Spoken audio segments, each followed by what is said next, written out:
सबाल खैर दोस्तों, मैं हूं आदिल खान आज़ाद। आज है 6 अप्रैल 2025। आप देख रहे हैं आज़ाद बोल इंडिया पर मिडिल ईस्ट मॉर्निंग न्यूज़। चलिए आज बिना हेडलाइंस के शुरुआत करते हैं इस शो की। इसराइली हुकूमत एक ऐसी हुकूमत है जो इसराइल को क्रिएट करने वालों तक की इज्जत नहीं करती। अब देखिए ना, इसराइली अथॉरिटीज़ ने अपने मेकर, अपने प्रोड्यूसर ब्रिटेन की 2 फीमेल मेंबर ऑफ पार्लियामेंट को डिटेन किया और उन्हें इसराइल में घुसने नहीं दिया, क्योंकि वो दोनों फ़लस्तीन के हक़ की आवाज़ उठाकर इसराइल को उसके वॉर क्राइम्स के लिए कटघरे में खड़ा करती रही हैं। हमारे यहाँ की तरह ही हुकूमत पर उंगली उठाने वालों को इसराइल में भी धर्म से जोड़कर देखा जाता है, धर्म के खिलाफ, मज़हब के खिलाफ बताया जाता है। इन दोनों एमपीज़ को उसने भी यहूदी विरोधी बताते हुए, यहूदी मुखालिफ बताते हुए इसराइल में बेइज्जत किया और वापस भेज दिया। अब ब्रिटेन की गवर्नमेंट इस बेइज्जती से गुस्से में है, लाल हो गई है। लेबर पार्टी के 2 British members of parliament MPs Yuan Yang और अब्तिसाम मोहम्मद को इसराइल में दाखिल होने से रोका और उन्हें डिपोर्ट कर दिया गया। ये दोनों एमपी एक पार्लियामेंट्री डेलीगेशन का हिस्सा थीं, यानी कि इसराइल के दौरे पर वो गई थीं, तो ये दौरा उनका ऑफिशियल था, ना कि पर्सनल।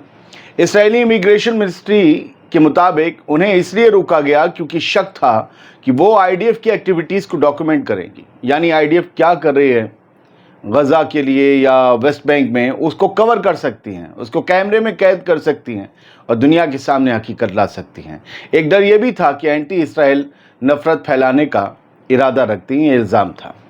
ब्रिटेन के फॉरेन सेक्रेटरी या फॉरेन मिनिस्टर डेविड लैमी, इन्होंने इसराइली अथॉरिटीज़ के इस फैसले की सख्त मजम्मत की और इसे नाकाबिल कबूल, नाकाबिल बर्दाश्त, ख़राब असर डालने वाला और गहरी तशवीश का बाइस करार दिया। उन्होंने इसराइली हुकूमत के फॉरेन मिनिस्टर को ये वाज़ेह कर दिया कि ब्रिटिश पार्लियामेंट के मेंबर्स के साथ इस तरह का बर्ताव नाकाबिल कबूल है, और ये भी कहा कि यूके का फोकस सीज़ फायर की तरफ वापस आने और गज़ा में खूरेज़ी को रोकने पर है। अब खबर ईरान से, जहां ईरान की आईआरजीसी के कमांडर इन चीफ का एक बड़ा बयान सामने आया। उन्होंने कहा है कि हम दुश्मन की धमकियों या जंग के इम्कान से नहीं डरते, हम फौज और नफ्सियाती जंग दोनों के लिए तैयार हैं। मेजर जनरल हुसैन सलामी ने कहा कि हम जंग का आगाज़ नहीं करेंगे, लेकिन हम तैयार हैं और दुश्मन पर गालिब आना जानते हैं। हम पीछे नहीं हटेंगे। गज़ा के लोगों की मज़ाहमत ने एक तारीख़ी दास्तान रची है। महसूर फ़लस्तीनी आवाम जो पानी और ख़ुराक से महरूम है, अपनी ज़मीन पर साबित कदम है और दुश्मन को फतह की इजाज़त नहीं देती। हुसैन सलामी ने कहा कि ईरान किसी भी फ़ौज और नफ्सियाती जंग के लिए तैयार है और दुश्मन की धमकियों से वो नहीं घबराता। उन्होंने ये भी कहा कि ईरान के पास बहुत सी जमे और मुकम्मल सलाहियतें मौजूद हैं जो वो ज़रूरत पड़ने पर सामने लाएगा। सलामी ने यह भी कहा कि ईरान दुश्मन की कमज़ोरी के नुक्ता से वाकिफ़ है और ये सब उसकी दस्तरस में है। उन्होंने ये भी कहा कि ईरान के पास इतनी सलाहियत है कि वो दुश्मन पर वार कर सके और उन्हें शिकस्त दे सके, बावजूद इसके कि उन्हें अमेरिका की पूरी हिमायत हासिल है। ये सारा इशारा बेंजामिन नेतन्याहू और इसराइल की तरफ था। अब बात यमन की हूथीज़ की, जो रुक नहीं रहे, लगातार अमेरिका पर हमले कर रहे हैं। यमनी हूथीज़ ने एक बार फिर से अमेरिकी नेवी पर हमला किया है। यमनी आर्म फोर्सेस, जिसे YAF कहूँगा मैं, उनके तर्जुमान, उनके spokes person brigadier general Yahya Saree ने ऐलान किया है कि YAF ने अमेरिकी aircraft carrier USS Harry S Truman और उसके साथी जहाज़ों पर, जो उसके साथ फ्रिगेट चलता है, उस पर रेड सी में हमला किया है। इस हमले में YAF की missile force, unmanned air force यानी कि ड्रोन फोर्स और नेवी ने हिस्सा लेते हुए क्रूज मिसाइल्स और ड्रोन्स का अमेरिका की नेवी पर इस्तेमाल किया। इस बार के हमले में हूथीज़ ने अमेरिका की एक सप्लाई शिप को भी निशाना बनाने का दावा किया है, जो अमेरिकी नेवी के लिए ज़रूरत और जंग का सामान लेकर जा रहा था। यमनी आर्म फोर्सेस का ये कहना है कि यह हमला अमेरिकी फोर्सेस के यमन पर हालिया हमलों का जवाब था। इससे पहले भी YAF ने USS हैरी एस ट्रूमैन को निशाना बनाया है। अमेरिकी नेवी ने इन दावों पर, हूथीज़ के हमले पर अभी तक कोई रस्मी जवाब नहीं दिया है। उधर यमन पर भी अमेरिका के जानलेवा हमले जारी हैं। यमन के सादा शहर में शनिचर की रात को अमरीकी फोर्स के हवाई हमलों में एक सोलर एनर्जी स्टोर और एक घर को निशाना बनाया गया। इसमें कम से कम एक शख्स हलाक और 4 दूसरे जख्मी हो गए। यमन पर अमेरिका ने 15 मार्च से एयर स्ट्राइक्स शुरू कर दी थी। तब से लेकर अब तक रिकॉर्ड्स के मुताबिक 67 लोग यमन में हलाक हो चुके हैं। अब बात गजा की। गजा में इसराइली हमलों के बाद 1.9 मिलियन लोग, लगभग 19 लाख लोग बार बार बेघर हो रहे हैं। United Nations relief and work agency for Palestine refugee यानी UNRWA ने रिपोर्ट किया है कि गजा स्ट्रिप में तकरीबन 1.9 मिलियन लोग, जो आबादी का 90% हिस्सा है गजा की टोटल आबादी का, वो इसराइली हमलों और खौफ के सबब से बार बार बेघर हो चुके हैं। इनमें हज़ारों बच्चे भी शामिल हैं जो इस सूरत हाल का शिकार हुए हैं। UNRWA के मुताबिक इनमें से बहुत से लोग 10 मरतबा या उससे भी ज़्यादा बार बेघर हो चुके हैं। सोचिए, 10 से या उससे ज़्यादा बार अपना घर, अपना पूरा आशियाना समेट कर जो बच गया है वो इधर से उधर हिजरत करते रहना कितना दुख देता होगा। ये इनकी मुश्किलात और बेचैनी को बढ़ाने का सबब बन चुका है। इस बेघर होने की वजह से लोगों को बुनियादी ज़रूरतों की कमी का सामना है, जिनमें पानी, खुराक और दवाई जैसी सहूलतें शामिल हैं। ये सूरत हाल गजा के लोगों, ख़ासकर बच्चों पर बहुत शदीद असर डाल रहा है, जो पहले ही मुश्किलात का सामना कर रहे हैं। वो सब मासूम से बच्चे तलाशे रिस्क में गुम हैं, जिन्हें तितली पकड़नी थी, जिन्हें बागों में होना था। सब मासूम से बच्चे। ये शेर मेरा बड़ा अजीज़ है। जब भी मैं बच्चों को कूड़ों से खाना बीनते देखता हूँ या किसी कारखाने में काम करता देखता हूँ तो यही शेर पढ़ता हूँ। जब भी मैं बच्चों को मजलूम देखता हूँ तब यही शेर पढ़ता हूँ।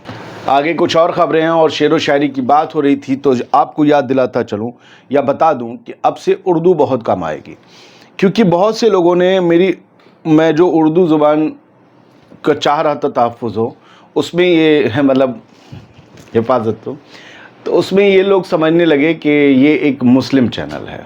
नहीं, ये सब के लिए है। एमैनुअल मैक्रोन जो फ्रांस के सदर हैं, वो जल्द ही गज़ा समिट जो है उसको कंडक्ट करेंगे, बल्कि गज़ा समिट वो इजिप्ट और जॉर्डन के लीडर्स के साथ करने वाले हैं। असल में इजिप्ट में फातिह अल सीसी ने एमैनुअल मैक्रोन को दावत पर बुलाया है। जॉर्डन के किंग अब्दुल्ला II भी वहाँ शामिल होंगे। ये एक जमावड़ा गज़ा की सीज़ फायर को लेकर लग रहा है। फ्रांस इसमें की रोल अदा करना चाहता है। यूरोप से है कोई जो आगे दिखना चाहता है, क्योंकि वो देख रहा है अमेरिका पूरी दुनिया के साथ या डोनाल्ड ट्रंप ख़ास तौर से क्या कर रहे हैं, चाहे वो टैरिफ्स के मामले में हो, चाहे गज़ा को लेकर हो, चाहे लेबनान पर खामोशी हो। इसराइल हर तरफ बढ़ता चला जा रहा है, और इसराइल ऐसा नहीं है कि वो अरब वर्ल्ड या फ़लस्तीनियों के लिए थ्रेट है, वो यूरोप के लिए भी थ्रेट है। अगर वो इस तरीके से बढ़ता रहा तो सोचिए, अमेरिका अपना कोई एक कहते हैं कथित तौर पर प्रॉक्सी को खड़ा कर देगा पूरे यूरोप के सामने, जो यहाँ पर कहेगा हाँ चलो तुम भी चुंगी दो, मतलब अपना किसी को डिप्टी बना देगा। तो ऐसा लगता है। खैर, मैक्रोन जो है वो गज़ा समिट होल्ड करेंगे, जॉर्डन के और इजिप्ट के प्रीमियर्स के साथ बात करेंगे, और ये आज कहा गया था कल रात पहुंच जाएंगे। आज शायद ये मीटिंग हो सकती है। अच्छा, हज़ार लोग सड़कों पर उतर आए तेल अवीव में, और उन्होंने होस्टेजेस की रिलीज़ की मांग की, क्योंकि हमास ने बात कह दी है, ऐलान कर दिया, और उसी के बाद ये और ज़्यादा तेज़ हो गए ये प्रोटेस्ट। हमास ने असल में ये कहा है कि जैसे ग्राउंड ऑपरेशन बढ़ रहा है, जैसे जैसे आगे बढ़ रहा है IDF का, वैसे वैसे IDF होस्टेजेस के ठिकानों के करीब पहुंच रही है। और हमास की तरफ से ये कहा गया है कि हम होस्टेजेस को इन इलाकों से नहीं निकालेंगे, अब बचा के नहीं ले जाएंगे। अगर IDF हमला करती है हमें मारने के लिए, तो होस्टेजेस भी मरेंगे। अब इसको लेकर होस्टेजेस की जो फैमिलीज़ हैं वो मतलब एकदम से घबरा गई। उनके साथ उनके चाहने वाले और बाकी लोग जो एंटी गवर्नमेंट प्रोटेस्ट में हैं, वो लोग सड़कों पर उतर आए कि ये तो हमारे लोग मारे जाएंगे, अपना ऑपरेशन रोकिए। तो हमास ने एक साइकोलॉजिकल गेम खेला है, ये साइकोलॉजिकल वॉरफेयर है, और इसमें अब ये बंदा खिरता हुआ दिख रहा है, क्योंकि पास ओवर का माहौल है। देखिए क्या होता है। हाँ, डोनाल्ड ट्रंप के खिलाफ भी रैलीज बड़ी तादाद में हो रही हैं और वॉशिंगटन में, पूरे अमेरिका में और अमेरिका के बाहर कनाडा, मैक्सिको और दूसरे ममालिक में भी डोनाल्ड ट्रंप की पॉलिसीज के खिलाफ पूरी तरीके से गुस्सा भड़क उठा है। हजारों हजार लोग कल अमेरिका में सड़कों पर आ गए और वो तो जो मेन मकामात हैं वहां तक पहुंच गए। डोनाल्ड ट्रंप की पॉलिसीज, चाहे वो लाखों जॉब और एलन मस्क जो था उसकी भी, उन दोनों ने मिलकर कई लाख जॉब्स कट करने की जो है वो प्लानिंग की है। इसको लेकर अमेरिका की आवाम बेचैन है। नई पॉलिसीज, टैरिफ्स, उस सब की वजह से अमेरिका के लोगों को, आम सिटीजन्स को महंगाई का सामना करना पड़ेगा, उसकी वजह से गुस्सा है। तो डोनाल्ड ट्रंप एक ऐसा शख्स बन गया है, प्रेसिडेंट बन गया है अमेरिका का, जो जनवरी में प्रेसिडेंट बना और अमेरिका में उसके खिलाफ इतने मास प्रोटेस्ट शुरू हो गए। कहते हैं ना कि अगर कोई बहुत अपनी तड़ी पर आ जाए तो उसको कोई हरा नहीं सकता, वो खुद अपने हारने का इंतज़ाम करता, और ये उसकी झलक है। Hands of protest, hands of protest शुरू हो रहे हैं। इन्ना की भी हेडलाइन है, यूएस में शुरू हो गए हैं और दूसरी कंट्रीज में शुरू हो गए हैं ट्रंप के खिलाफ। कहा जा रहा है बस बहुत हुआ, पीछे हटो। अच्छा, हूती के टॉप लीडर्स जो हैं वो सना छोड़कर भाग गए हैं। ये अशर्क अल अवसत में खबर छपी है और ये उन्होंने फॉरेन रिपोर्ट्स के बेस पे छापी है कि हूती के टॉप लीडर सना छोड़ गए हैं। सना जो हूतीज़ के कंट्रोल वाले यमन की राजधानी है, क्योंकि उन्हें लगता है कि ट्रंप बड़ी एयर स्ट्राइक्स करके सना पर हूतीज़ के लीडर्स को मार सकते हैं। इसलिए अब वो दूसरी जो जगहें हैं, जैसे कि वो सादा है या अमरान है, वहाँ उन प्रोविंस में पनाह लिए हुए हैं, अंडरग्राउंड हैं। और मुझे लगता है अगर ऐसा है भी तो क्या प्रॉब्लम है, हर कोई अपने आप को बचाने की कोशिश करता है। एर्दोगान तुर्की को यूरोपीय यूनियन से अलग कर रहे हैं, ये अपोजिशन लीडर का कहना है तुर्की के, कि जो भी बोल रहे हैं, दूसरों की तरह जो भी बयानबाजी कर रहे हैं एर्दोगान, उससे ही हम लोग यूरोपीय यूनियन से बहुत अलग हो रहे हैं। और जो उनकी पॉलिसीज़ हैं वो यूरोपीय यूनियन से तुर्की के रिश्ते ख़राब कर रही है और ये हमारे लिए बेहतर नहीं होगा। ये वहाँ के अपोजिशन लीडर हैं, ये वो नहीं है जो जेल में हैं, ये दूसरे हैं। तो इनका नाम मैं आपको बता दूं, ओज़गुर ओज़ेल, इन्होंने ये बात कही है। कुछ और ख़बरें, इसराइल ने क्लेम किया है कि उसने असद रिजीम के मिलिट्री बेस को साउथ सीरिया में तबाह कर दिया है, पूरी तरीके से उड़ाकर ख़त्म कर दिया है। और वहाँ पर बड़ी तादाद में असद की हुकूमत के वक्त के ये टैंक थे जिनके परखच्चे उड़ा दिए हैं इसराइली एयरफोर्स ने, और अलशरा खामोश है।